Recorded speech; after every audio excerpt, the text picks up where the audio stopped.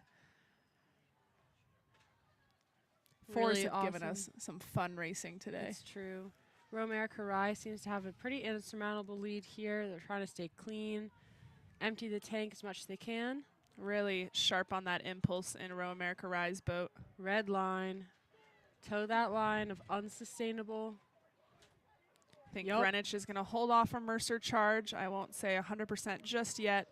Roe America Rye has extended their lead in these last 10 strokes. There they are through the line. Congratulations. Holy smokes. Here comes Greenwich Ooh. fending off a really powerful Mercer crew. Good fight from Mercer here. Good racing, both crews there. Here comes Concord. In a land of their own. Maroon uni over in lane 4. I got a lot of cheers coming from shore these days. Everyone is excited. If you're done racing, you can finally devote all of your energy to cheering on your teammates. Yeah. You don't get told to get off your feet anymore. There's Concord through the line. Here comes Greater Lawrence out of lane 2.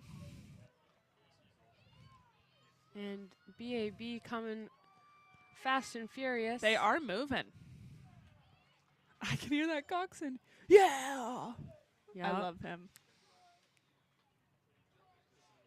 Well done, BAB. Hannah, would you rather have your coxswain call a 10 and it be 7 strokes, or it be 13 strokes? Oh, less. I would rather they say 10 and it be less. You'd rather her only get to the 7th stroke. Yeah, and then I'd be like, that's fine. Because if I think there's 10 and then you say 3 more, yeah, I think that would upset me. I think you always have 3 more strokes, obviously. Oh, right. To a decreasing. Oh, if I was looking for peak performance, I would want them to say 10. If you're a coxswain, say 10 when it's 13. If you're a rower, you need that 7.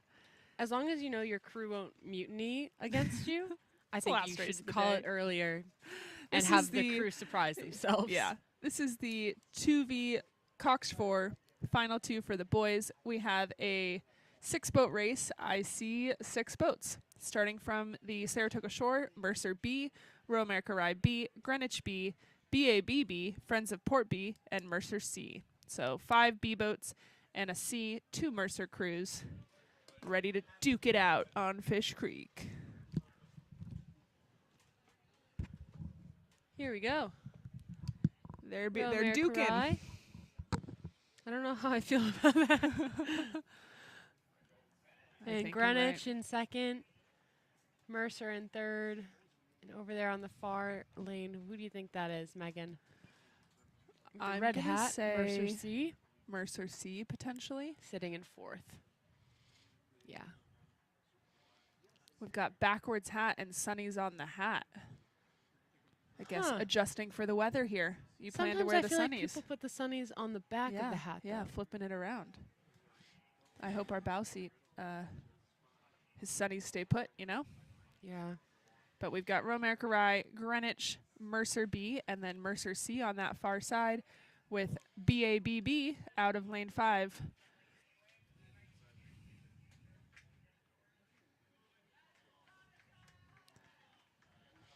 There's, I believe, Friends of Port, slightly off the pace here. Mercer holding on to Greenwich. Greenwich trying staying ahead of Mercer. There's our field here. You can see Roe America Rye B just ahead.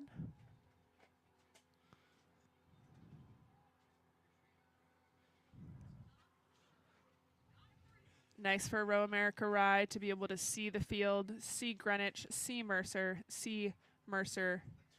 on the other side, and be able to kind of take control of this. They're the ones that get to respond to moves.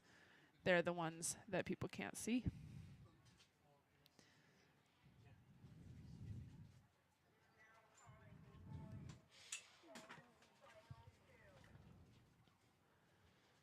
Definitely dark and stormy here, Megan. It is. It is. But I think we're doing it. Row America Rye B creating some space between the two Mercer boats and the Greenwich boat here.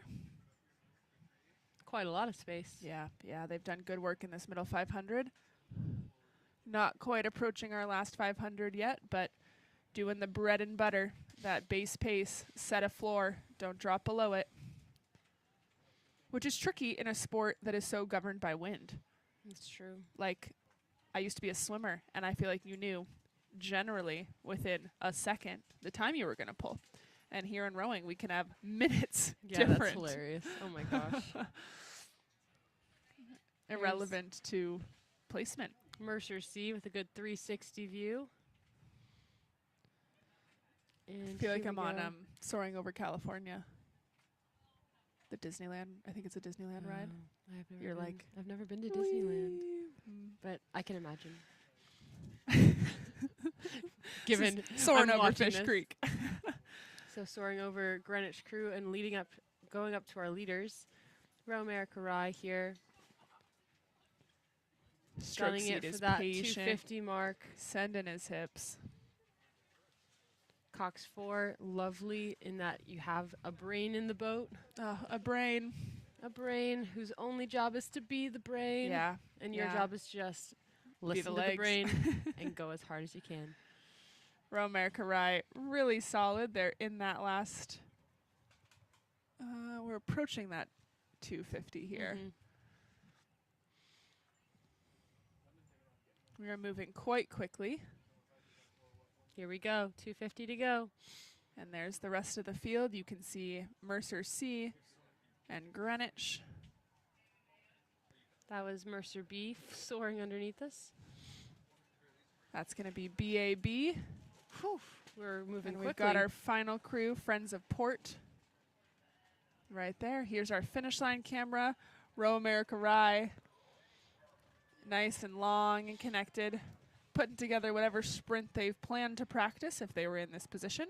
Flag is up, ready for them to cross the line here. Timing hut ready to call and record. It's a whole system over there. Many slips of paper handed in very specific directions. True. Here comes Row America Rye. Mercer C C has been coming through moving Greenwich. through this last 500. Greenwich seemingly unable to respond. Oh, I think What's it's going to be gonna very happen? tight. Mercer B will grab your silver. Oh my gosh, I don't know. I think Mercer C might have done Mercer C might have earned their bronze there. That's pretty cool. Confirmation of results will be on streamlinerowing.com/regattas. Here comes BAB through the line. Last 20 strokes. Love that blue. Adeline 5.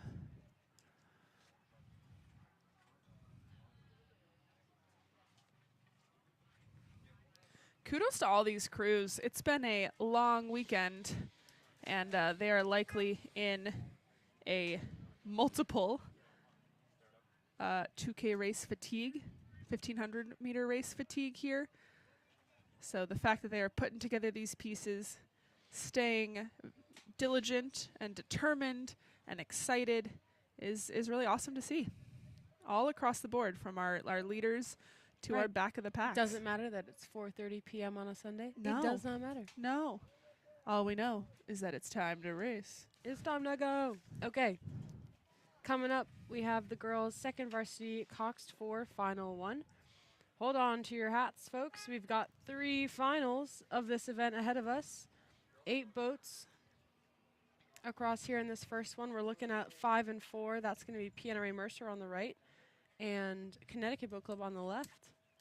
But the full field is going to be Row America Rye on lane 8, Greenwich in lane 7, Whalen Weston in lane 6, PNRA Mercer on lane 5, Connecticut Boat Club lane 4, Narragansett Boat Club lane 3, Royal America Rye B lane 2, and Greenwich C lane 1.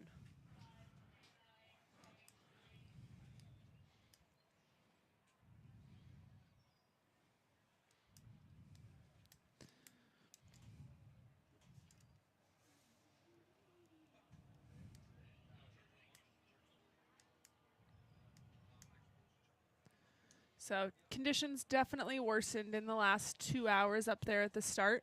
But believe it or not, we are off early still. These Cox 4s did a really nice job getting in there. They're prepared. They're warm. The officials can pull the crews and say, hey, if we want to knock it out 2 minutes early, let's do it.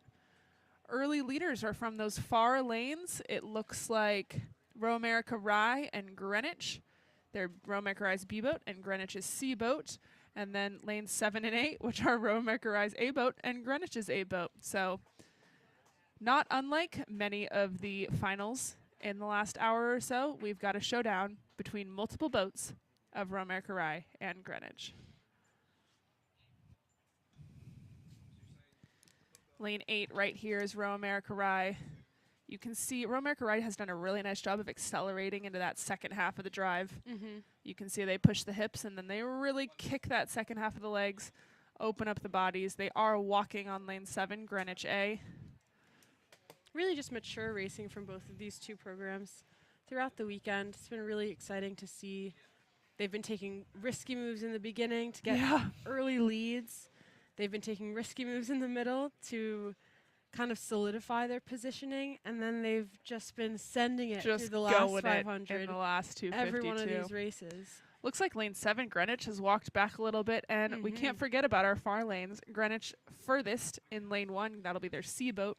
I don't And think we lane can 2 even pay attention to these labels. The labels are I wish they a called them notation. right, like, you know how Oxford and Cambridge, they have their boat That names? fun name. Yeah.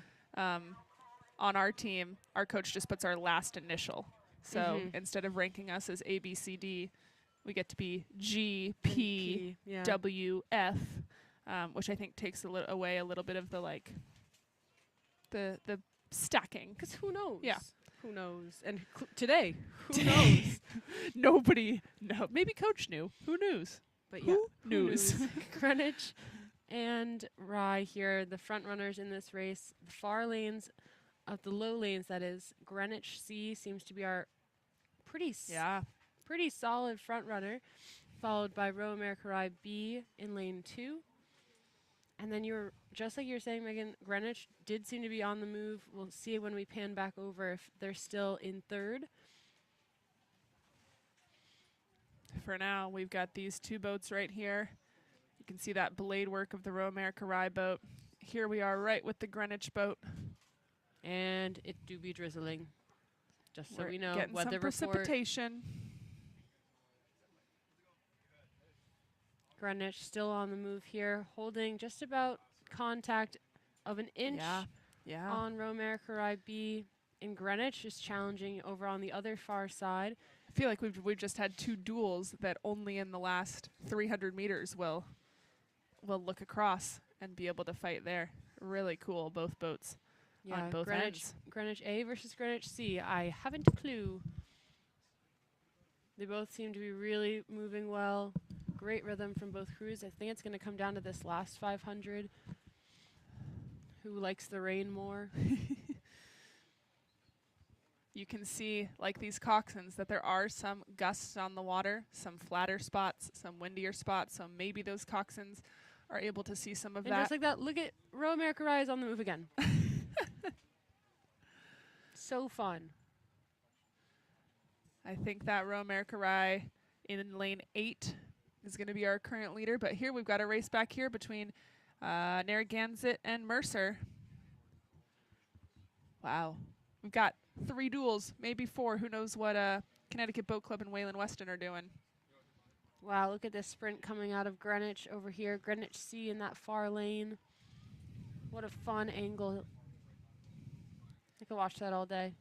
You can see that coxswain Oh, put her great hand finishes. up. She's ready to hit those red buoys. I think they're already sprinting, I Megan. think they're already up. I do. I would be already up too. It looks They're like not they've waiting for the completely moved away from the Row America Rye boat right next to them. We'll see if that coxswain has looked over. She's looking. She's looking. Mike, close to the mouth. She is making sure her athletes know exactly what's happening. Oh, and Greenwich this race, C, Greenwich A, Row America Rye A. Yeah. I do think that Row America Rye A has a slight advantage over Greenwich A in our high lanes over here. We're seeing on our screen Greenwich C. Where are they in the mix? It's hard to tell. So that does have a lane 2, which is Row America Rye. But that is definitely Greenwich Crew. I would agree. We've moved around a little bit. Yeah, I think it's going to be Row America Rye A here for the gold. But I do. Greenwich These C Greenwich versus boats, Greenwich A is I do think a they'll little go bit silver harder and to bronze. I think they've put enough space between that second Row America Rye boat. I think we're going to go that far lane. There's Row America Rye through the line. tell. Just by 2 seats. Greenwich. What a race from Greenwich C and Greenwich A for bronze. Congratulations, all crews here. There's Row America Rye B for 4th. And those 4 crews really pushed each other Yeah. far ahead of the rest of the field. Here comes Mercer. I and see fist bumps Narragansett. all around on those 4 boats, those 2 Greenwich and 2 Row love it. America Rye. Good show of respect for their competitors. But here's your Mercer boat. Definitely put some distance over that Narragansett boat that they were side by side with earlier in the race. And I do see Connecticut Boat Club here. They're in their last 15 strokes or so. I do not see a Wayland Weston. Very possible that they did not make it up to that start line or down the course for whatever reason it may be.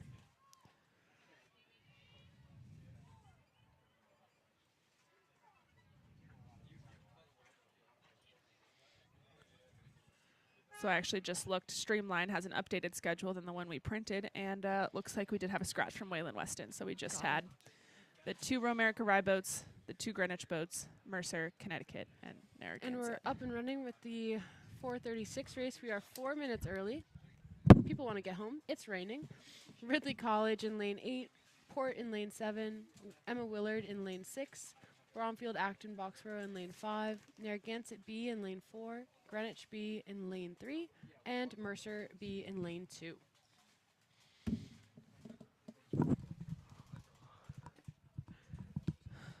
Hannah, I did check the weather. I did think we were in the clear, probably like a lot of other people. So It was sunny all day. It was nice. We've got I did only a not bring a few rain races jacket. left. Our Am state I- boaters are out there having the time of their lives. Oh. Lane 5, we are thinking of you. Thank you for your work today. This is the 436 race?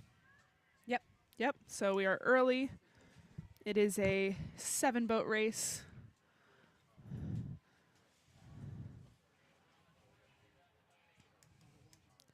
This is the 2V coxed 4. So the second varsity 8, a 4-person boat, 4 oars, sweeping with a coxswain. Outside smoke already. Mercer. Yeah, really strong starting 500 here from Mercer. Greenwich trailing next to them. Narragansett, strong start, sitting in second. And then here in lane 7 is Port, sitting just about dead level in third, maybe a slight fourth. Half a seat up on Emma Willard in 6. Gonna have some good racing here. This is our second final of 3.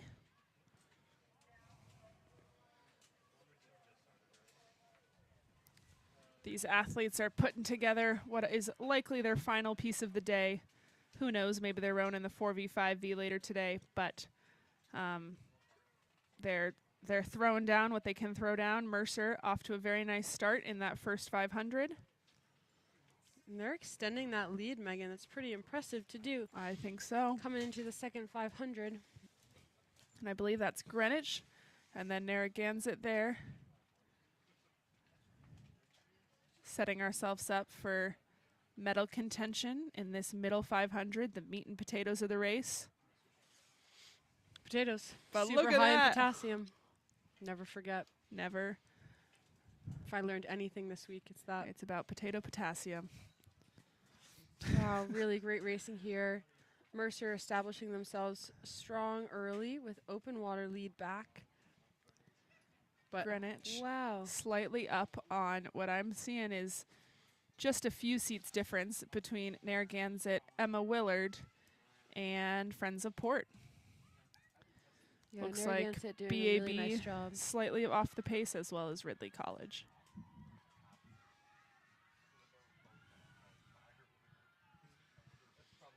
Mercer smooth up to that drive. We like to say you float like a butterfly and then sting like a bee. Float on up, drop that blade and go. Mercer holding this open water lead. And check out the crew to their left. Greenwich Crew B. They were almost getting open Yeah. water as well. If I was Greenwich, I would want to make sure that my silver position is secure. Do all the work in this 1,000 so that we see that gazebo in the top left corner of our screen here. That's your 500 to sign. go. Last 500. It's really like 550, Yeah, there's a big red buoy. 580. There's another indicator. But Every that is a 500 marks visual by those sign. little 500s. Yeah. That let's sit up and go. Take a deep breath before things really start to hurt. Narragansett also trying to establish themselves. Emma Willard struggling to respond to those moves from Narragansett on their right. And I would say And even Port on Port their on left. their left. Yep. Port's making a nice move to try and stay with Narragansett. Mercer extending it to about 3 seats of open water now. Yeah. Calm and collected. That stroke seat just long into the front. Just doing her thing. Her bow 3 backing her up. There's that white buoy. You see the launch sitting next to it. Wow, check out this margin too from Greenwich over the rest of the field. Decisions have been made. We are being decisive out here.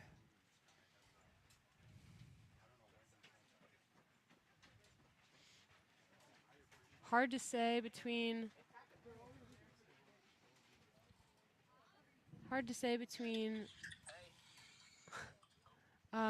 our friends from Port over there on the far side versus Narragansett for third. I don't know, Megan. I don't know, and I think those coxswains are probably looking across not knowing much either. They know they put a little bit of distance over Emma Willard and that they are probably far back enough against Greenwich to not fight for that silver, but it will be a fight for the bronze.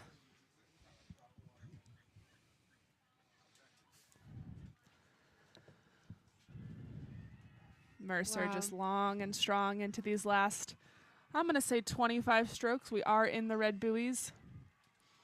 Continues to be Mercer and Greenwich first and second.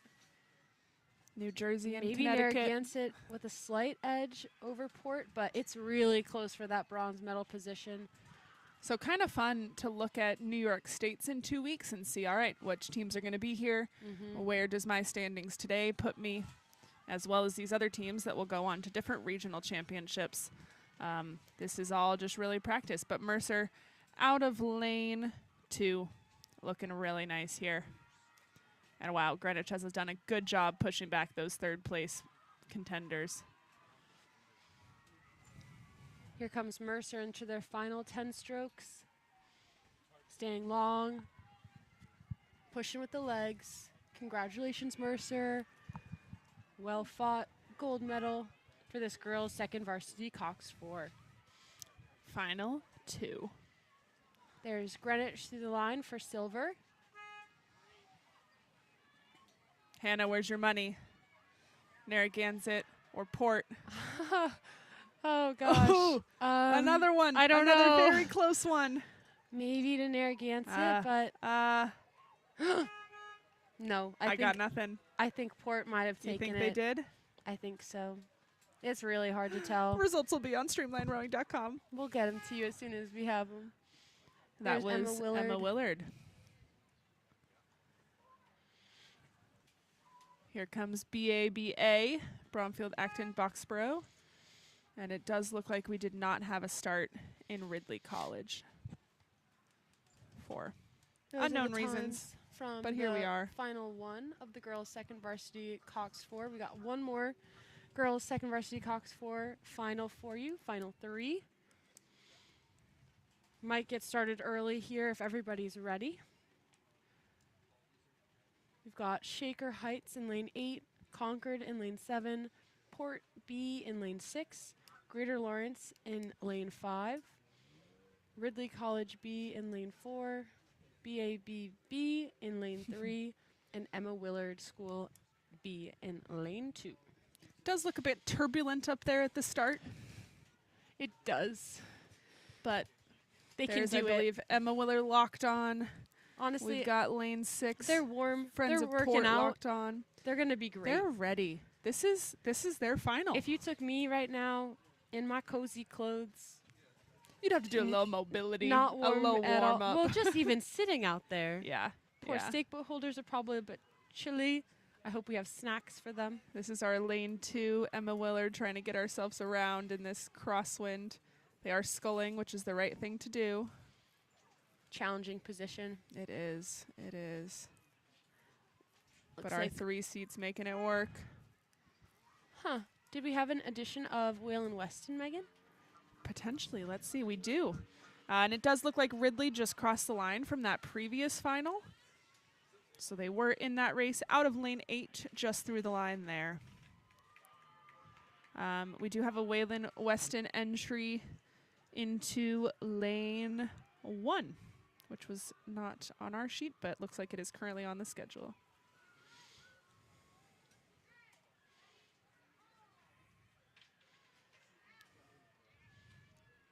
I want to just thank all the coaches. I know Emma Willard is struggling here to get their point, but a lot of athletes have made huge improvements from yesterday to today. I mean, we're still not even late on this race. On getting into these stake boats, especially with the wind. In this situation, once again, I said it. I'll say it again. I would bail. I would give up and Reset. Yeah. This is a very tricky place to be. You're right between 2 stake boats. You're horizontal in the wind. It is good practice to be able to handle this, but if you got out of that position, you might have a little bit more dexterity.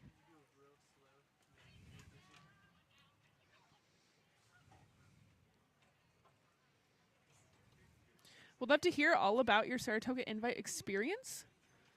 Check us out on social media. It looks like we do have a start that they are going to leave without that Emma crew set in their lane. So they will do a little bit of a time trial OYO race. But otherwise, we are off.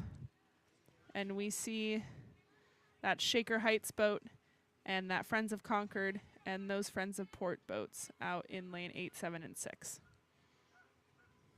Definitely choppy water up there. These athletes is, trying to stay it nice and is. loose. Choppy water, all it wants to do is ruin your day. And it's your job to not let it ruin your day. Can do this all day. We're not bothered. Loosey-goosey. Just Look at this. try What and a row start. the same that you would row in calm water, Oh which my is an gosh. easy thing to say, but Okay, so we have Shaker Heights on the left, Concord next to them, Port there in the white boat with a stripe, Greater Lawrence this in is the going to white be boat. a fun one, Hannah. Yeah, Ridley College B with the orange. Then that's Bromfield, Acton, Boxborough B, Empty Lane, and then Whalen Weston. What Look a at this. shot. Look at Oh this. my gosh, take a picture. Somebody. This is the dream. We've got a little bit of buoy line here in that port boat. That's all right as long as you don't interfere with any other crews. If you're just joining, welcome to the Saratoga Invitational 2024. We're watching the girls' second varsity coxed for final 3. Really great separation here. We're about 400, 500 meters in. And watch out, it is BAB's day. Bromfield, Acton, Boxborough, with almost about astern on this field. Over here on the far right, Whalen Weston, holding about 3 seats maybe. Yeah. Down. Uh-oh, some steering issues. Oh my gosh. Okay. We're going to share a lane. We're just going That's not supposed to happen. That's okay. Greater Lawrence. Really great job from trying these Coxtons. to move back to their lane. Oh my gosh. That was a very close miss, and we missed. wow. Kudos. We know we Okay. made a mistake, but we fixed it, and we kept everybody safe. Greater Lawrence and Ridley, great adjustments there. let's hope it doesn't happen again. I loved it, but I don't want to see it again.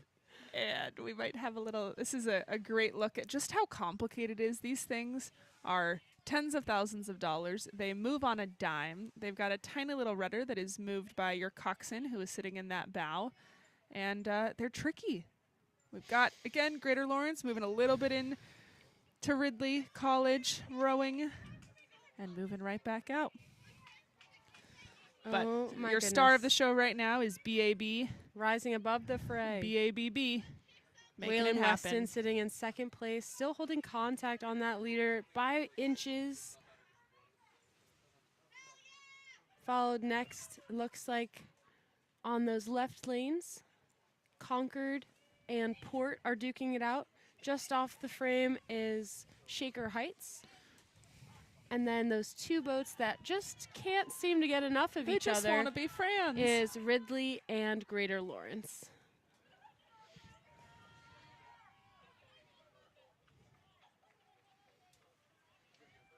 Waylon Weston not letting Bromfield Acton Boxborough get away with much. They're maintaining just connected. Bow ball to stern tip, I'd say. Really love this angle. You can see the long arm hang. Legs to deck together.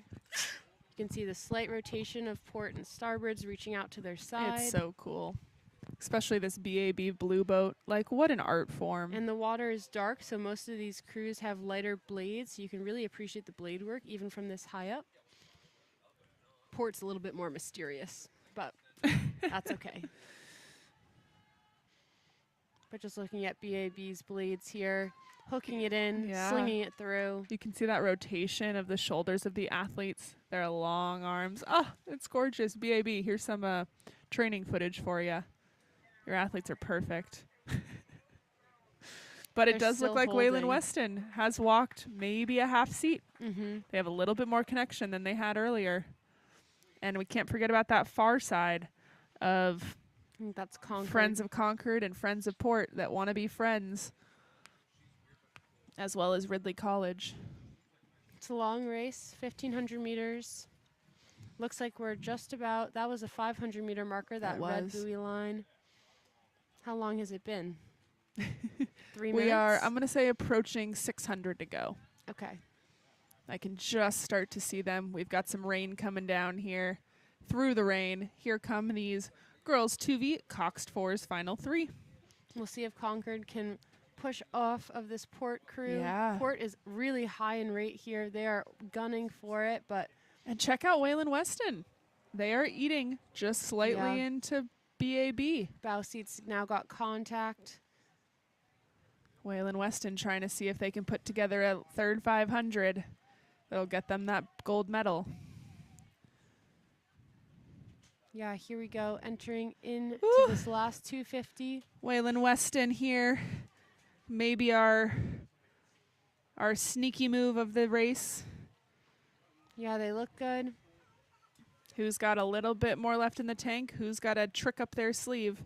BAB trying to hold off that charging Waylon Weston crew. Waylon Weston, what kind of sprint do you have in your pocket? Especially in a headwind, it can feel like you're just beat down a little bit by this point. So it takes a really strong, persuasive mindset to be like, actually, there's a lot more. I have a second gear. I have a second wind. Especially at 4:50 in the 5 afternoon PM. on day 2. You still Waylon have a Weston, second gear, guys. You still got one. Acton Boxborough. It's anybody's guess. That coxswain is sitting up straight. She's to get up. the full She lay wants of to the look. land. I saw a full turnover to that BAB crew.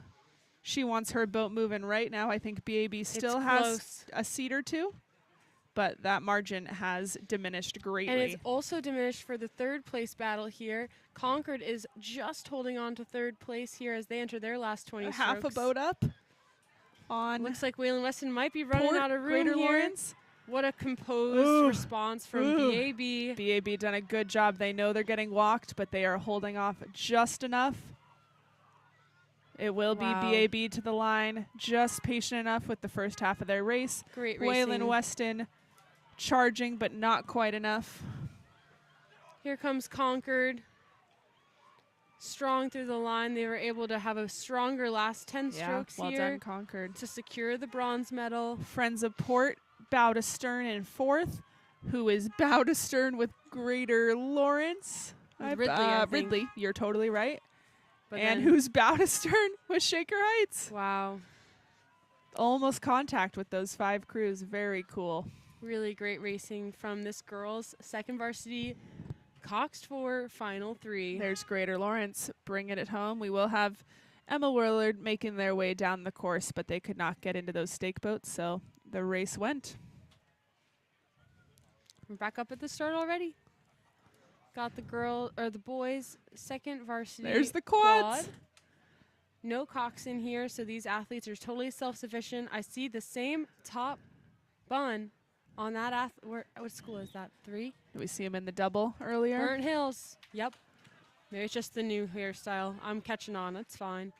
How many man buns you got, Burnt Hills? I don't know. Tell us about them. That should be another. We have several tallies going here from our commentating bingo card. I've got some steering here Whoa. with the refs, and we did have some troublesome starts. So people were stopped, reset, and went again. But it looks like, what We a got beautiful everybody, so sight. that's looks nice. like everybody's made it from Gosh, left to right. rowing We've is so got beautiful. It is. It is. We've Okay. got Oakneck, GMS, Friends of Port, GMS, Narragansett, Burnt Hills, Albany, Row America, and Albany. So maybe I've got a little bit of a lead to GMSA and Row America Rye. Yep. And Oakneck as well, I think, is right in there. in that red boat, right? Oakneck Oakneck on your far left. is on the far left. And Red then boat is going to be, Burnt Hills. yeah, you're right, you're right. So Burnt Hills not out of it yet. Nobody's quite Fight for out the of medals. it. Does look like Albany a little bit behind the pack. That's okay. They'll have a race. Friends of Port as well with maybe Narragansett. We will see how things play out here. Ain't over till it's over. True. But it continues to be GMS-A, that white boat with the blue stripe down the middle. One set of, we've got a sandwich of blue blades in there. They're currently our leaders. Here's a nice side profile. There's that Row blue America blade Rye sandwich. is that far crew on the top of your screen, sitting in second. And then lane 8, Oakneck Rowing Academy A sitting in third, but Burnt Hills really challenging Oakneck here for that third place position early on in the race. Yeah. We've got all results all the way through that last race, girls 2V Cox 4 final 3. So our timing team is on top of the game. They are getting you your exact results, your margins, your competition in the different finals right away. But for now, this looks like lane 7 GMS trying to push away from that Row America Rye boat out of lane 1. Both boats had a really competitive shift to their base rhythm. It looks like Row America Rye might be a little bit more direct at the moment with their blades to water. GMS rowing super nicely, super fluid, but in this headwind, I might have to give it to Row America Rye here as they're surging.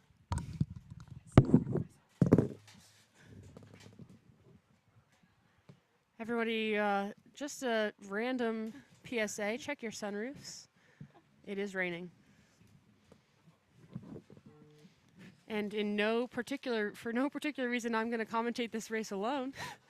While my co-commentator has to do something, goes for an errand. It's raining. Here's GMS coming through. They heard me and got more direct. Just kidding. But it is going to be GMS here leading through this second 500, approaching the last 500. Row America Rye had a really nice surge there for a moment, but did not last quite as potently. Oakneck Rowing Academy shoving back into the mix. And Burnt Hills still has contact on those second and third place crews. Oakneck really strong move here, eating into the lead of GMS and pushing off Row America Rye. It's really tough in this quad event. You don't have a coxswain looking over, and to turn your whole head that far while going full tilt can be a recipe for disaster, falling out of rhythm with your boatmates. So props to these athletes from Oak Neck Rowing Academy on the top of our screen in Row America Rye, trying to battle for that second place position, but so many lanes apart. Burnt Hills, on the other hand, very close to Row America Rye, chomping at the bit here. They've walked 2 seats back into their lead. We'll see if they can take third. And we'll see if Oak Neck can take first from GMS here. They're sprinting early. Just now entering those red buoys. Oak Neck Rowing Academy, hungry for first. GMS has held this lead throughout the race. See how well they can defend it. Burnt Hills also hungry for a medal. Third is it within striking distance. We'll see how well Row America Rye can surge here together in the face of adversity. It's going to be down to the wire here. I think it's going to be Oak Neck Rowing Academy. Oh my gosh, by a hair. And Burnt Hills is going to take that third place position. They're careening out of their line, but they're going to cross first over Row America Rye to earn that third place medal. What a spicy finish from these boys' second varsity quads. Next to Burnt Hills, Narragansett coming across the line for 5th. Then Friends of Port, followed by GMS B.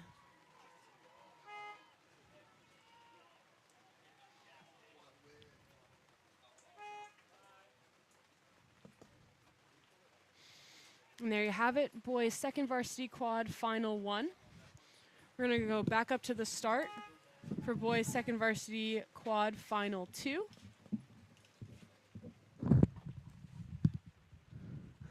We've got Niskayuna, Shen, Maritime, Riverfront Recapture, Niskayuna B, Burnt Hills B, Friends of Shen B, Row America Rye B, and Burnt Hills C. Looks like we had no one in lane 5. Riverfront Recapture may be missing. Did you scoot out early? I understand. It's raining. It's gotten a little It's been gloomy. a long weekend. But we had a clean start here. This is the view from our finish line camera. You see that 1,500 meter mark. We'll be gathering intel on these crews as they approach us here at the finish line. With the rain, we're a little bit limited on our video footage, but we are grateful that it hasn't rained other than these last 1, 2, 3, 4, 5 races.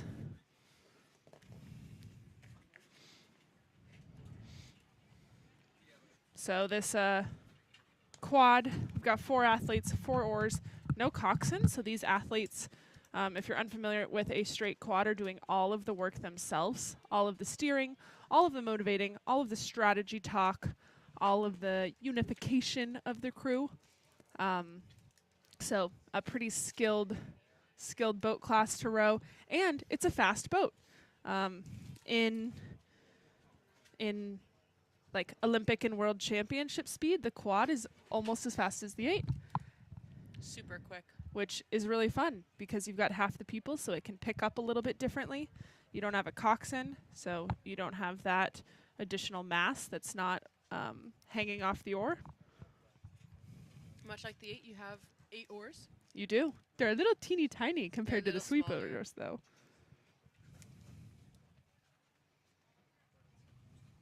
Looks like maybe the early leader here on the far left could be Shen. Ooh, but Niskayuna is quite right in there. Maritime hasn't let much movement happen either. I'm going to take it back. I think Niskayuna is in the lead. This is the 2V quad, final 2. Maritime also looking really competitive here. Really strong rhythm. All 4 athletes moving in unison.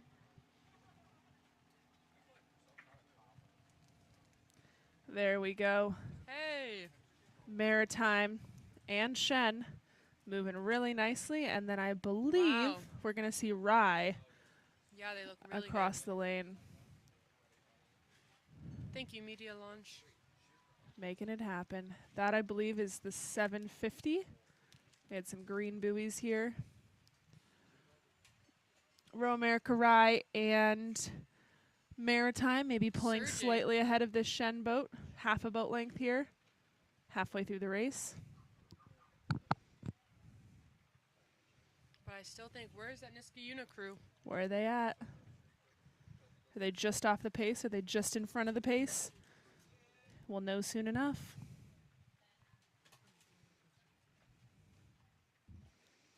That red there is the Niskayuna B crew.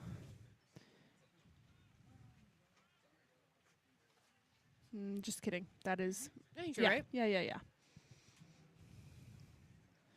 We see Burnt Hills and Friends of Shen and another Burnt Hills on that far side.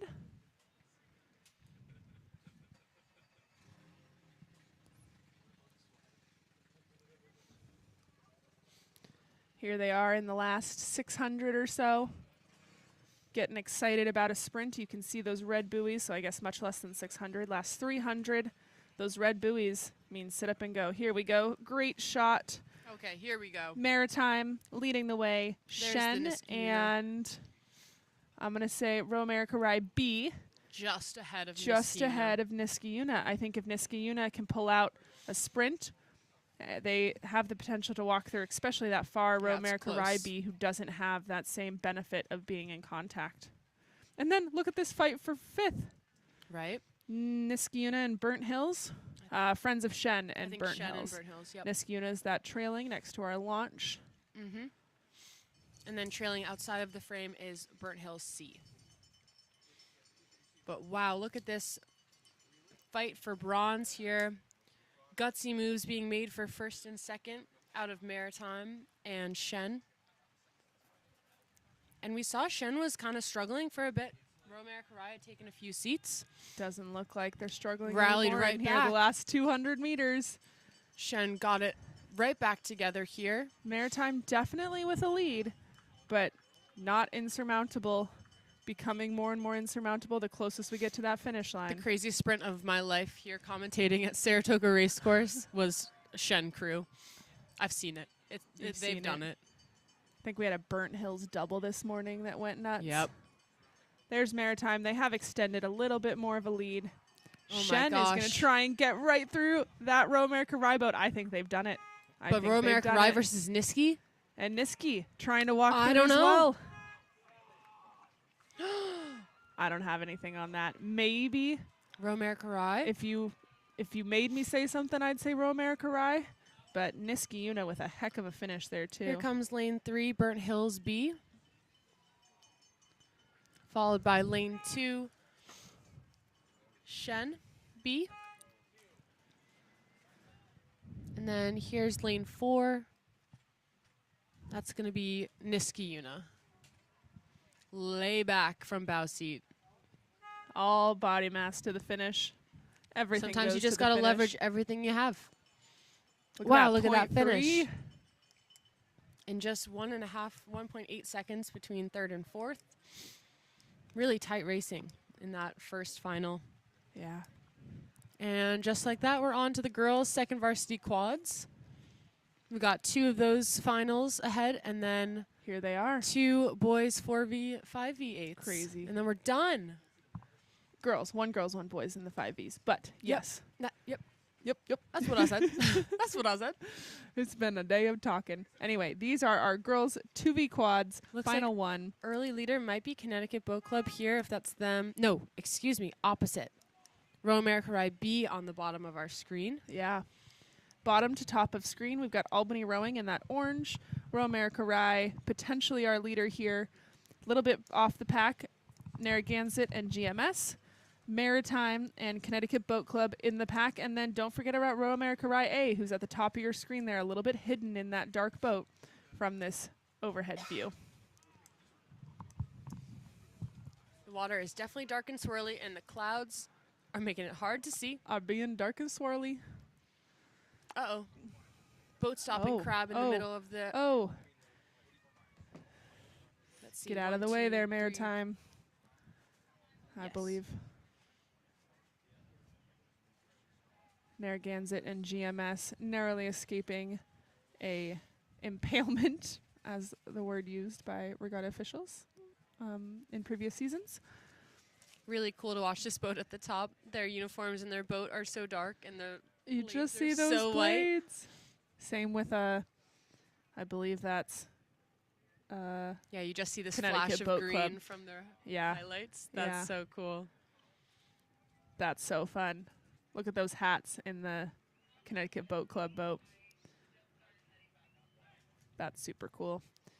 Royal America Rye B trying to hang all the way across the field with that Connecticut Boat Club boat.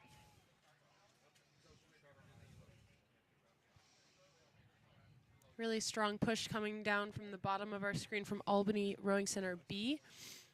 Over to Maritime. Yeah, those two crews pushing each other pretty hard here through that middle 500.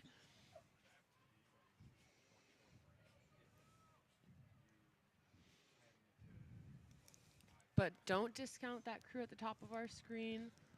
They're barely bow to stern, I That's believe. going to be Royal America Yep. Rye.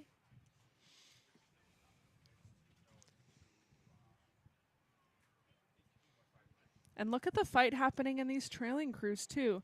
Narragansett and GMS having a really good push for each other. While they might be out of medal contention, I think it's all about the race that's happening here. Maritime will going a little bit sideways again. Could be equipment, could be personnel. They are adjusting themselves pretty quickly once they realize they're on that buoy line, which is a very mature athlete thing to do. But Albany's doing a pretty good They job with are. their steering. It would be a shame if it came down to those few little Yeah. steering corrections, but Albany's going to take advantage here. I'm just going to sit here mesmerized by Connecticut Boat Club's green hats. And the white blades, they're so well Oh, matched. so the blades cool. are coming out together. This could be one of those sensory videos. Agreed. And it's really close. CBC and Royal America Rye duking it out here. Coming up to the last 500, where we can start to see them. CBC making a really strong charge here at that 500 to go. They've got about 2 seats up on Royal America Rye. And then the crew in the high lane, Royal America Rye, solidifying their place in third. And watch out, Albany has made quite the charge here. I They think don't they've care got about the medals. a They seat care or about two. going as fast as possible, beating the crews that they can beat. And today they're trying to make it known that they can beat Maritime crew. Maritime Rowing Club. Go make it known, Albany. Hold it But back, I don't Maritime. think Maritime Rowing Club is going to go down without a fight. But our lead 3 crews here have maintained very similar margins. We've had a little bit of a lead with Connecticut, a little bit of contact back from Royal America Rye A, and then at the top of your screen is Royal America Rye B. Flip-flop that. A on the top of your screen and B at the bottom of your screen as we rotate the screen here. Perfect. But there is your lane 3 Royal America Rye B here, who I believe is sitting currently in a bronze position, but hopefully is looking across the field at Connecticut, who's sitting slightly ahead here, and their teammates in Royal America Rye A, who I'm absolutely sure they've got contact with. Yeah, I'm not sure, Megan. Royal America Rye A versus B. Toss up to me. And not honestly, sure. Royal America Rye B has done some really good work on Connecticut. CBC furiously coming to the finish line for gold. Oh, Connecticut's got it by a foot. Then Royal America Rye B. Then Royal America Rye A. Great racing in these quads, ladies. That was fun. Here There's comes your medal Albany through their contenders. last 10 strokes. Really strong push in the second half by Albany to get an advantage did. over Maritime. Maritime moving faster just now, but they may have left a little bit too much to the end. Congratulations, all crews. Awesome racing. Here comes Narragansett. It's getting a little quieter here on site. Cheer on your teammates as they finish. The rain is scaring people away. Go Narragansett. We're cheering for you. We're looking for that finish line. We were told there would be a finish line. Where is it? We know we've taken down GMS Rowing Center. Now we're ready. And here for comes the GMS line. through the line. And that will finish out our girls' second varsity quads. We've got 3 races. I guess we have one more girls' varsity quad. Girls' second varsity quad. Yeah, yeah. But that'll finish out final 1. 3 races. Go get your merch. Go clean up your tent area. Wow, look at that Go finish derig from your the boys' boats. second varsity quad That's final 2. fun. 0.4 seconds between Row America Right B and Niskayuna A. Very fun. And less than 2 seconds between Rye and Shen. And then as look well. at Burnt Hills and Shen. Gosh. We'll head back up to the start for the final 2 of the girls' second varsity quad. This will be our 5:16 final start time. We might be a four-person little race. early if everyone's there and everyone's ready to go home. And then we'll have Mohawk Homeschool, Shen, Ridley College, Niskayuna, GMS, Maritime B, and Ridley College B. You can So see right now, who we're uh, looking at, 6 and 5. Niskayuna and Ridley College. And although we are still 5 minutes from scheduled start time, my guess is that the second these People crews look are in, ready. they are ready to go. Panning over, that's lanes 4, 3, 2. So that's going to be GMS. Oh, excuse me. There we go. Yeah. GMS Who's in Maritime 2? and Ridley. Ridley. You knew it. You knew it. It's been a long day. Sorry. Green Blades looking sharp from Shen. Mohawk Homeschool in that closest lane to Saratoga Shore. First homeschool rowing program in And America. they got off really well They off did. that start. They're looking real nice here. Mohawk with maybe an early lead. We'll wait until our media launch can catch up.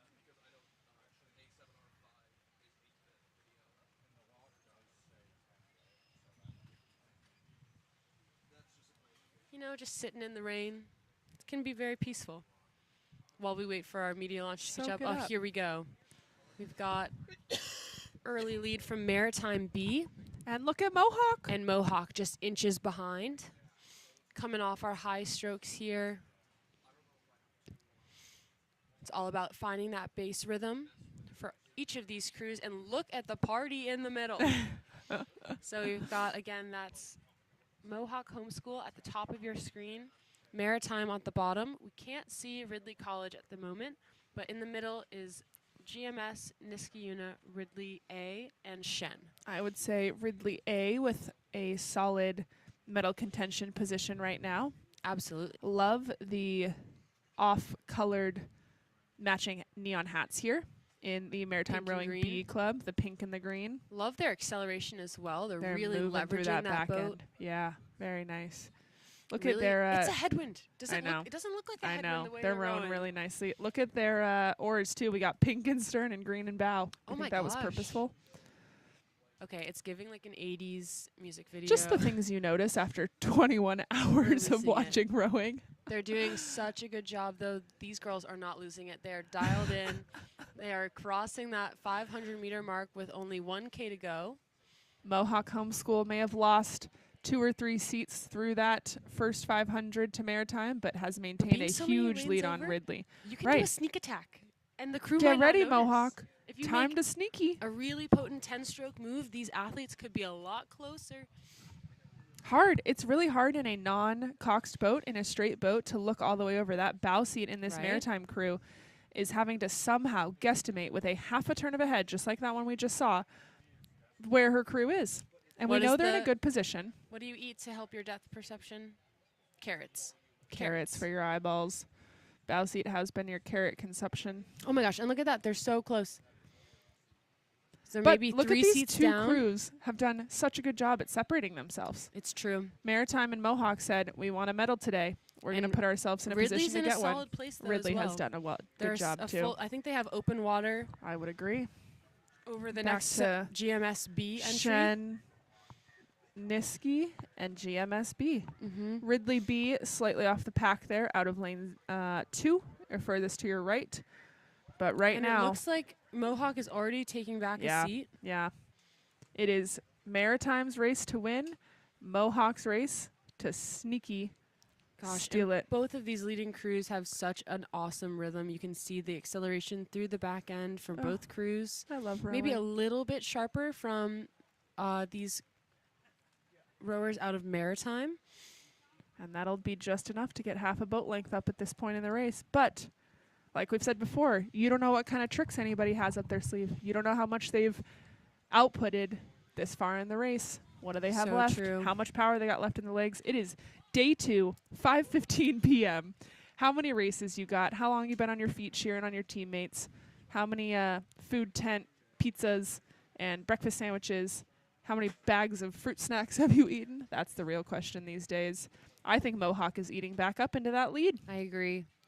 It's going to be a really exciting last 500. That's that white buoy we just passed on the left of our screen. So we're in the end of this race. We're nearing the 250 to go. Crews will have different strategies here on the sprint. Some crews will start sprinting with 2 minutes to go. Others will do a last-minute move. It's obviously different in different conditions, so other crews might do the sprint based off meter markers. But here we go. Oh, Bow I ball to think bow they're ball. even. Maritime, Mohawk. I think Mohawk is moving a little bit faster in this current moment. Mohawk is surging. Maybe Little bit higher they stroke had the rate. first move. I don't know. But Maritime's responding. But their rate is Look still at low. this battle. Mohawk's rate is still low. I think they have more to go Yeah. if they can Will they put it coordinate that together? shift up together. Because Maritime is definitely at a higher stroke rate. That rain is coming down. Does it make you feel like So you're in a dramatic. movie? Invincible. We're into Your the red starting buoys. aligner, Veronica, referee. Oh my gosh, loves look at them rowing in the go. rain. Mohawk Mohawk is Making a surging. move. Water's flattening They're out running here. away with it. Go Mohawk. Oh my gosh, Maritime doesn't have an answer. Both We've crews got 3 are seats hauling up. down Mohawk. the course. Oh Looks my like goodness. Ridley is solo out here. Really solid bronze. I think Mohawk might be on the charge just enough to take the gold. I want to see if Mohawk's able to get bow to stern. The send in these boats. Stroke scene Flat looking water. over from Maritime. A little bit of stress. They've done such a good job. You fought so hard. Mohawk absolutely Wow. has this one. These two crews are so awesome. Way to be patient there, Mohawk. Run your race. I think Wow. there was a seat of open water there. I do. They were just moving so well. I could see it happening. Mohawk, comes well Ridley. done. Well Maritime done. High fives all around. I love the finish line. Hurrah. Ridley, huge performance stepping away from those 4th, 5th, and 6th place crews. Wow. These medal crews had such a strong second half. Yeah. Really extended that lead. Gave themselves some confidence in the first half and ran away with it in the second. Here comes GMS. I'm trying to read their boat name. The Hard? The Herd? Regardless, GMS is coming through the line. Followed by Shen and Niskiuna. Really tight pack there for those last 3 spots. Gritty performance from that whole girls' second varsity quad final 2. Pretty fun. Here are the times from the previous final 1. Really tight racing. We had kind of a front pack and a second pack. Just like that. We're Just like getting that. right to it. We'll have Ridley College B in that second varsity quad through the line in 3 strokes, but in order to get out of this rain, get everybody home, we've got our 5-boat race of the boys 4v5v starting from that left-hand side. Greenwich, Row America Rye, Saratoga, Greenwich B, and Row America Rye B. We've got a Saratoga sandwich between some Row America Rye and Greenwich bread. Yep, that is true. And it's also interesting, like, each of these races is prioritized differently within each squad. Yeah. Have no idea, really, which athletes were, like, which races have you done? Are these no idea. 4v5vs heavily stacked? Are they even? Is this really your 7 and 8Vs? Hard to say. But both this battle here for Yeah. gold in the boys 4v5v8 About is to be real fun. quite spicy. We're almost halfway done through this race already. Only 1,500 meters. A little bit on the buoy line here for the Row America Rye boat. Trying to stay off that buoy line. It's the worst when you catch the crab just right on the buoy line and the cord catches right around. But there's lane 7 and lane 8. 7 will be Row America Rye, 8 Greenwich. See our awesome media launch trying to catch Wow, what a these move two. from Row Rye. America Rye, They were level moments ago. like 3.5 sentences ago. Goodness me. We're coming into the last 500 here. We'll be able to see which of these crews has the most explosive, most unified sprint sequence. And that's something that you go over pre-race, right? You'd hope. Generally. Yeah. You might just throw caution to the wind and call random words. Especially given, like I told you, like, position. Release the Phoenix. Who knows where That one made us came go. from. That made us go. But Some Row bear America claw. Rye, That's one I know. yeah. There are a lot of like emotional attitude calls. How do you that you might just apply want the to novelty ethos yeah. of these athletes? You might want to shock the world. Row America Rye has their 7 seat on that bow ball, moving Shock to in the their world. stroke seat. Whatever whatever keyword you have. Row America Rye coxswain certainly is not going to share their secrets, but look at that flattened out water. Beautiful last 300 right here. And here comes the other Row America Rye and Greenwich crews. That looks like Greenwich B I would agree. for third place. There's Row America Rye B. Oh, I take it back. And, oh no, you're right. So that was Row America Rye B for third, Yes. Greenwich for fourth, and Saratoga currently sitting in fifth. There's lane 7, Row America Rye A. That coxswain is urging her crew to give just a little bit more. She looks soaked. We've got a few toga cheers here on the dock. Wow, I'm sure what a they're move from Row America yeah, Rye. they've set themselves apart in this last. It feels like they were toying with us in the 400. beginning. They were like, we're just going to be patient. We're just going to hang out here. And then we're going to hit the gas. And hit the gas. Boy, they did have. There they. is 4 seats of open, 3 seats Gold of medal open. for Row America Rye in the boys 4v, 5v8. Here's Greenwich across the line. Congratulations. Silver medal for Greenwich. And here comes Rye for third with their B entry or their 5v. Saratoga trying to hold on to contact to this Greenwich B crew here. Greenwich B sitting up and moving in their Really sprint. awesome fight here between these two boats. Saratoga's not letting them go. Saratoga, I will say, is walking right back What in. a gritty performance from Saratoga to Yeah. hold contact on this Greenwich crew. Bow ball on coxswain. Bow ball on stroke seat. Wow. Very nice. That was fun. Good racing all crews. And just like that, Hannah, We've got one more. there are 8 boats left out there. One more race. Here are those times from the last race, the girls' second varsity quad final 2. And we'll head straight up back to the start line. Where we have the final one. As you watch this last race, as you de-rig all your boats and load them to head back home, we are off. Last race is on the course. And we are 9 minutes early. Just in case you're curious. Just make sure to leave the place better than you found it. We'd appreciate if you could take all your trash.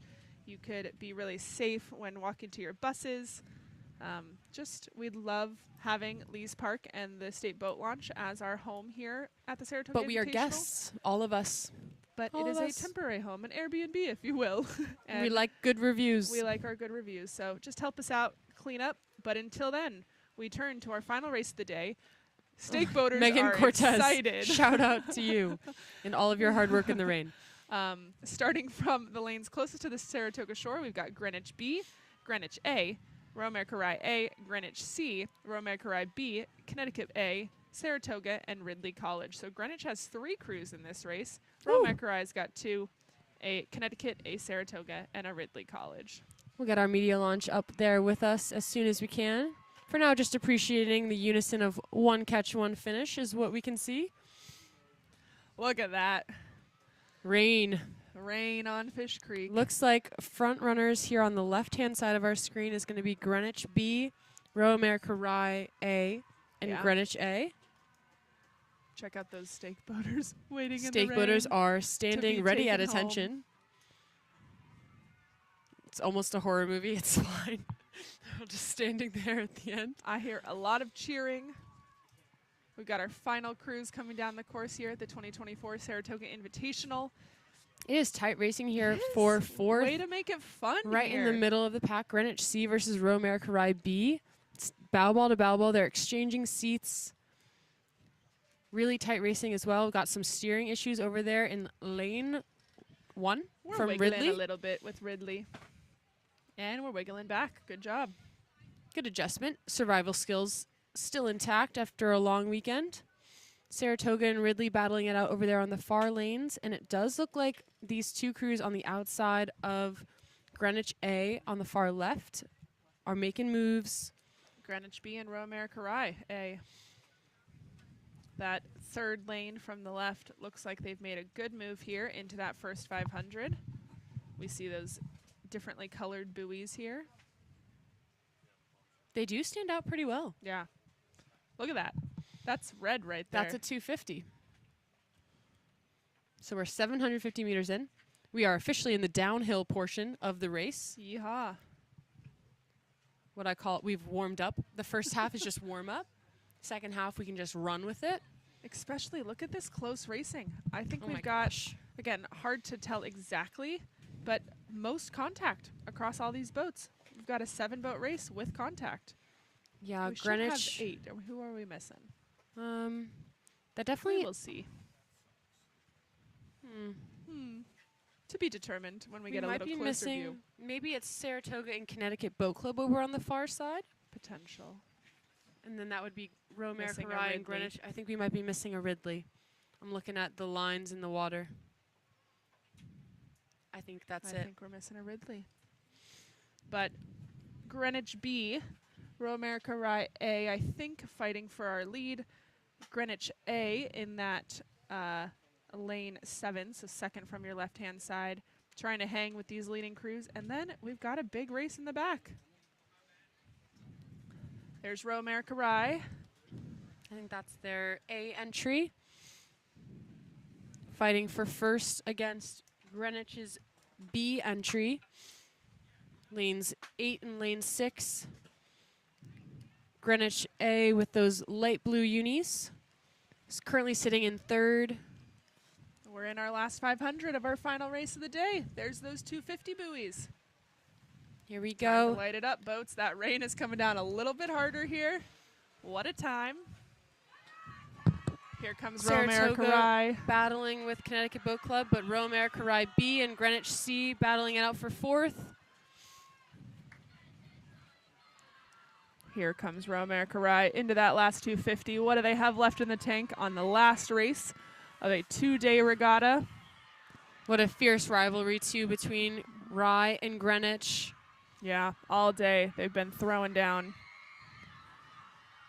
20 plus hours of racing, and this is it. Last 200 meters. Row America Rye and Greenwich B can feel that finish line.